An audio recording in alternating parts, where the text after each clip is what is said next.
Ask that the quorum call be vitiated. Without objection, so ordered. Mr. President, I rise this morning in strong opposition to the legislation which I assume is coming to the floor today, which, if passed, would be a disaster for the young people of our country who are looking forward to going to college and for their parents who are helping them pay their bills. Our job is to improve the dismal situation in terms of college affordability and the indebtedness of young people in this country, to improve that situation, to make it better, not to make it worse, and that is exactly what this proposed legislation would do. Mr. President, I ask for support from my colleagues for an amendment which I have offered, which would provide a 2-year sunset to this bill, an approach which would prevent student interest rates from soaring and allow us the time, through the reauthorization of the Higher Education Act, to deal with this problem in a constructive, long-term solution. This issue is too important to be rushed through this body without hearings, without listening to the people who will be affected by this bill, the millions of young people who wish to go to college, who don't want to leave school in deep debt, and their parents as well. We should be listening to them, not rushing this bill through today.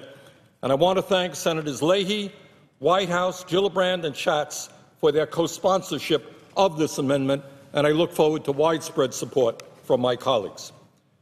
Mr. President, let's be honest about something that we don't talk about enough, and that is that in many, many ways, our government is selling out the young people of our country, and when we do that, when we ignore the needs of the young people of our country, in many ways, we are selling out the future of the United States of America, because the young people are the future.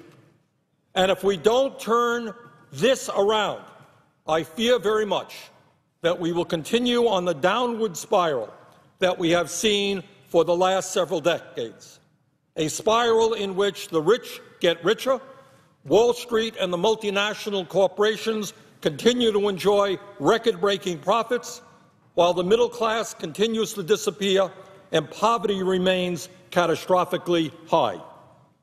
If we pass the legislation on the floor today without improving it, we will simply be taking one more step in the wrong direction.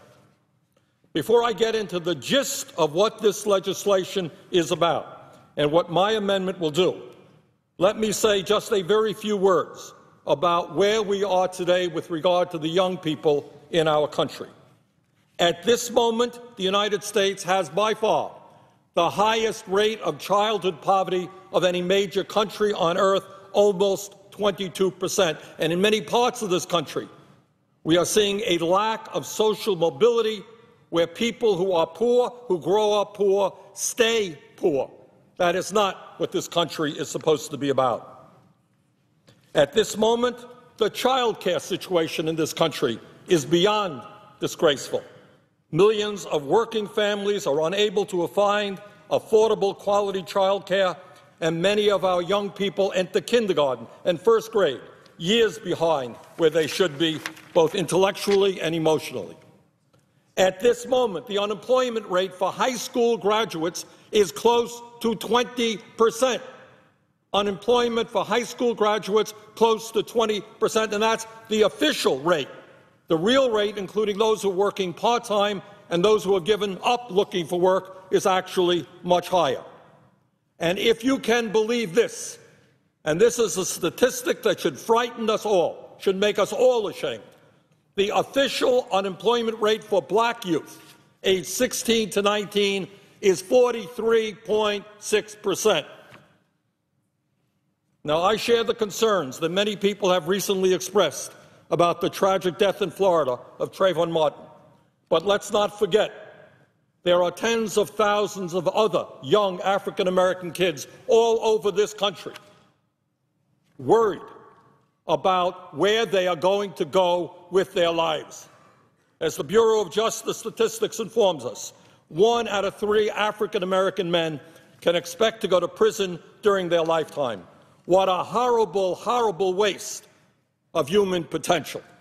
Our goal must be to see that these young people are ending up in college or in decent jobs, not in jail, not dying from drug overdoses, not involved in petty crime or self-destructive activities.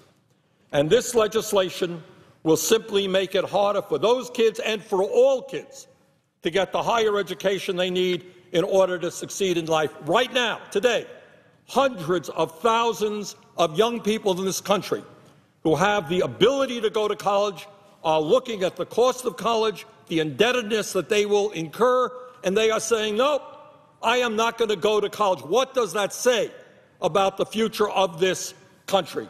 And this legislation, which over a period of years will drive interest rates even higher than they are today, will make it harder for the average kid, the working class kid, to get to college. Mr. President, all of us know that we live in a very competitive global economy. If we are going to succeed as a nation in this competitive economy, we need the best educated workforce in the world. Unfortunately, compared to the rest of the world, we are doing virtually nothing to make that happen. In June, the OECD, the Organization for Economic Cooperation and Development, released its annual snapshot on the state of education in developed nations. The report showed the United States is losing ground to other countries that have made sustained commitments in funding higher education opportunities. We are losing ground, and the legislation on the floor today, again, over a period of years, raising interest rates extremely high, will make that bad situation even worse. Mr. President, the United States once led the world in college graduates. And as a result, interestingly enough, older Americans, those between age 55 and 64, still lead their peers in other nations around the world in the percentage with college degrees, which is 41%. But according to a very thoughtful report from CNN, this number over the years has flatlined. In 2008, and this is a very sad story indeed, the same percentage of Americans aged 25 to 34 and aged 55 to 64 were college graduates. In other words, in that 30-year period, we made no progress at all. And during that period, as we all know, with the explosion of technology, what we have said to our young people is, you desperately need a college education. And yet we are, in terms of percentage of our people with college degrees, exactly where we were 30 years ago. Meanwhile, other countries all over the world have significantly surpassed us in terms of the number of people in those countries who are college graduates. In fact, right now, when once we were first in the world in terms of the percentage of our people who were college graduates, today we are 15th in the world, 15th in the world. Mr. President, many people do not understand that today the United States government is making huge profits off of higher education and the loans that we are providing to our young people and to their parents. In fact, the estimate is that we will make about $184 billion in profits over the next 10 years. To my mind, making huge profits off of young people and their families who want nothing more than to fulfill the American dream of being able to go to college or graduate school and get out and earn a decent wage and make it into the middle class is obscene. We should not be profiteering off working families who are trying to send their kids to college. And yet, with the current legislation that will be on the floor, over a 10-year period, we will be making $184 billion in profit. Now, some people say, well, we have a deficit. We need to go forward with deficit reduction. This will help us to the tune of $184 billion in a 10-year period. And I say if you want to do deficit reduction, don't take it out on working families, low-income families who are struggling to send their kids to college, when 1 out of 4 major corporations in this country, many of whom make billions of dollars a year in profit, are paying zero in taxes. You want to do deficit reduction, ask those multinational corporations to start paying their fair share of taxes, not working families who are struggling. Mr. President, let us be clear about what this legislation that I expect will be on the floor shortly will do. It provides a variable interest rate. And let's look at what the CBO is telling us about where we may be going with interest rates in the coming years. What the CBO tells us is that in 2013, a 10-year Treasury note on which this formula is based is 1.81%. In 2014, it will be 2.57%. 2015, 3.35%. 2016, 4.24%. 27, 4.95%. Those are CBO projections. Based on the formula in this bill, here is what Americans will be paying for student loans. The good news is that because interest rates are low now, in 2013 it will be 3.86% for subsidized Stafford undergraduate loans. 2014, 4.62%. 2015, 5.4%. 2016, 6.29%. 2017, 7%, according to CBO. Those are the subsidized Stafford loans. Under the graduate Stafford loans, we're going to go from 5.4%, 6.1%, 6.9%. 2016 will be at 7.8%. 2017, 8.55%. All below the cap, by the way, in the bill. Now, what about the parents who are helping their students, the PLUS loan program? 2013, it starts at 6.3%, 2014, 7%, 2015, 7.8%, 2016, 8.7%, 2017, 9.4%. In other words, people will get up here and say, well, interest rates initially will be low, because interest rates are low, but they're not telling you that in years to come, interest rates are going to go up to unsustainable levels. Now, my amendment does is say, okay, interest rates are low today.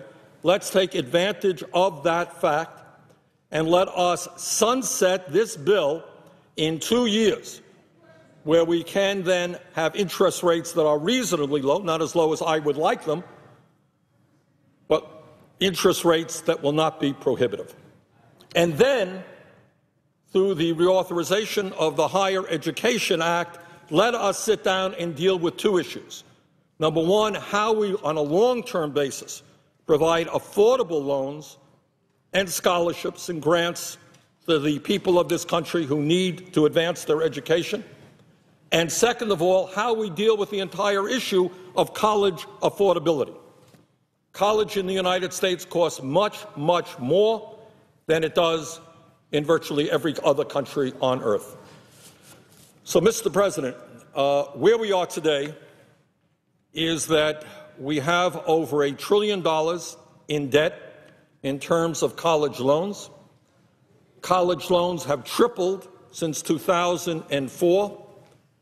Young people are graduating college $27,000 in debt. That's average, some more. I talked to dentists who went to dental school, over $200,000 in debt from their dental school bills. So we have a crisis right now. And it is a crisis which not only impacts the lives of millions of people and their families in our country, it impacts our whole nation economically in terms of whether or not we are going to have a well-educated workforce to compete in the global economy. The legislation that is on the floor today only makes a bad situation worse. The result of it will be more student debt than we currently have. The result of that legislation will be more young people who look out and say, no, you know what, I don't want to get out of college $50,000 in debt. I'm not going to go to college. And I guess I'm never going to make it into the middle class. And I guess I'm never going to be able to contribute in a way that I thought possible to the country that I love. So we have got to do better than this legislation. And the last point that I would make, Mr. President, is kind of a political point, if I might. And that is, elections matter.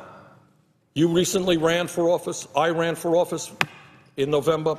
President Obama ran for office. And we tell the American people what we believe, what we are going to fight for. Well, the end result of those elections is that Barack Obama won a decisive victory. He's president of the United States. And what he campaigned on is, I'm going to stand up for the middle class. The other guys aren't. I'm going to do it. And what I ran on and many other people ran on is, we're going to stand up for the middle class. Well, the election results came in. And you know what? Barack Obama won. Democratic president. The United States Senate today has 54 Democrats. So my question is, why with a Democratic president, why with a strong Democratic majority in the House, are we looking at legislation which is virtually the same as the legislation passed by an extremely conservative Republican House of Representatives? How does that happen? What are we telling our constituents who voted for us? We said we're going to stand for the middle class. Well, if you're going to stand for the middle class, you're standing for the affordability of college. You're standing for working kids, working class kids, having the opportunity to be the first kids in their family, as I was in my family, to be able to go to college. You're talking to African-American kids and saying, you know what, there are alternatives to crime and jail. You too can go to college. Those are the people we are supposed to be talking to. And yet I fear very much that the legislation that is coming to the floor today will not do that. In fact, it will make people say, what's the difference? What's the difference between the House and the Senate? So I ask for support of my amendment. It will give us the time to come up with a long-term solution to a very, very serious problem. And with that, Mr. President, I would yield the floor.